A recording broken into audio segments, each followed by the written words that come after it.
उत्तर प्रदेश के जनपद अमरोहा के औद्योगिक नगरी गजरोला में 2 दिन पूर्व हुए कोमल हत्याकांड की गुत्थी पुलिस ने सुलझा ली है। इस पूरे हत्याकांड का मास्टरमाइंड कोमल का पति और ससुर नहीं बल्कि सास राधिका निकली। उसी ने कोमल की सोते समय कनपट्टी पर तमंचा सटाकर गोली मारकर हत्या कर दी। पुलिस पूछताछ में हत्यारोपित सास ने यह जुर्म कबूल किया है। पुलिस ने सास समेत पति व ससुर को भी गिरफ्तार कर लिया।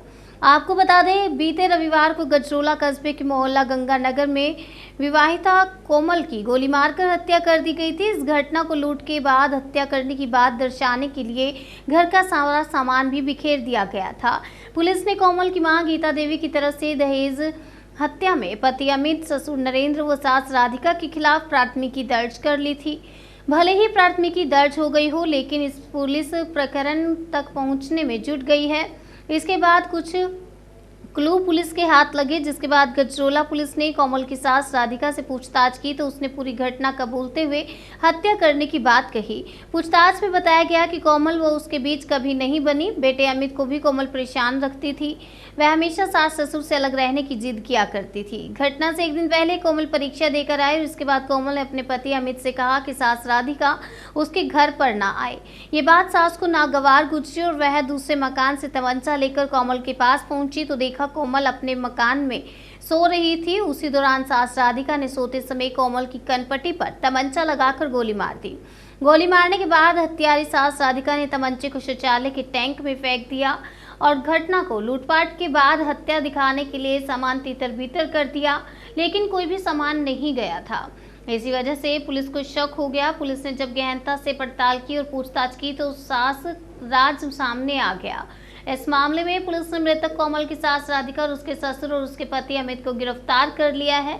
आज अमरोहा एसपी दफ्तर में इन तीनों को मीडिया के सामने पेश करके खुलासा किया गया ताकि दिल दहला देने वाली दास्तां समाज के सामने आ सके। ये घटना थाना गजरोला क्षेत्र की है। इसमें परसों पुलिस को सूचना प्राप्त हुई कि एक महिला के सर में चोट आई है, फिर जिसको अस्पताल पहुंचाया गया था।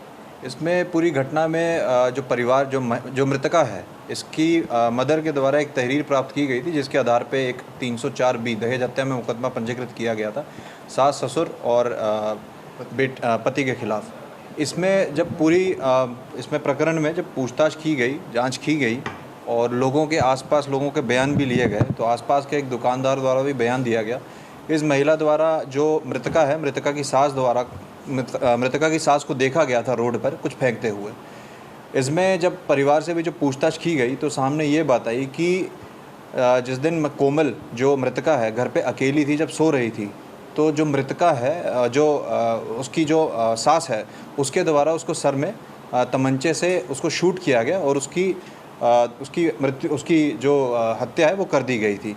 इस पूरे प्रकरण में जो पति है वो बेसिकली उस टाइम पे दुकान पे था और जो ससुर है वो बेसिकली बाहर था। लेकिन इसमें जो मोटिव निकल के आया है, ये बता रहे हैं कि इस महिला घर का काम नहीं करती थी, जो बहू है, और इसके अलावा दहेज के भी जो उत्पीड़न का जो माँ ने आरोप लगाया है मृतका की, तो ये पूरा प्रकरण दहेज को लेके और घर में जो स्टेटस का डिफरेंस था उस कारण ये घटना कारित की गई है। परिवार को ये शक था, जो सास ससुर हैं, इनके द्वारा ये शक था कि ये कहीं इन पे आरोप न लग जाए, इसलिए उन्होंने ये घटना लूट की बताई गई। पुलिस को गुमराह किया गया, लेकिन फिर भी पूरी पूछताछ के बाद सामने यह आया इनके द्वारा मृतका जो माँ है, जो मृतका की सास है, इसके द्वारा कबूल भी किया गया है वो पूरी घटना को। और इस प्रकरण में इन तीनों लोगों को दहेज हत्या में गिरफ्तार कर जेल भेजा जा रहा है।